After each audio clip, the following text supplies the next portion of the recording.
62 নম্বর word শেখদি দীর্ঘদিন যাবৎ গ্যাসের সংকটে চলছে। 6 মাস যাবৎ 62 নম্বর শেখদিতে গ্যাস বারবার 62 ওয়ার্ডের যত মুরব্বী আছে বারবার গ্যাস সদস্য গেছে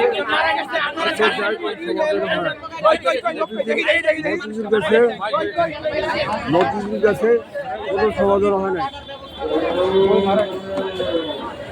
কোনো সমাধান হয় নাই। তারপরে ঢাকা 5 আসনের বিএনপির মনোনীত প্রার্থী নবীউল্লাহ নবী ভাই 62 নম্বর ওয়ার্ডের শেখদির জনগণকে নিয়ে কারণ বাজার টিচার্স গেটের হেড অফিসে যান। ওখানে তারা 1 মাসের সময় নেন, কিন্তু 1 মাসের সময় নেওয়ার পরও আজকে 2 মাস হয়ে গেছে, কোনো জ্ঞান সংযোগ দিচ্ছে না।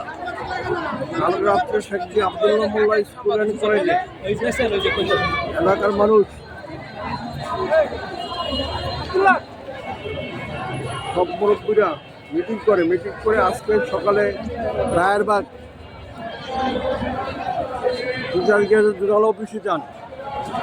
ওখানে যাওয়ার পরে তাদের কাছে সুনির্দিষ্ট কোনো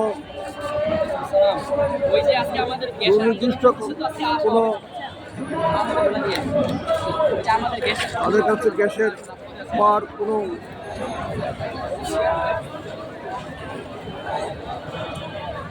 গ্যাস দেওয়ার ব্যাপারে কোনো ডিসিশন দিতে পারে নাই। এই কারণে 62 নম্বর ওয়ার্ডের শেখদির সমস্ত জনগণ মহিলা পুরুষ সবাই রাস্তা নেমে আসে, গ্যাসের জন্য আনন্দ করতেছে। আজকে 3 ঘন্টা যাবৎ ঢাকা চট্টগ্রাম মহাসড়ক অবরোধ চলছে।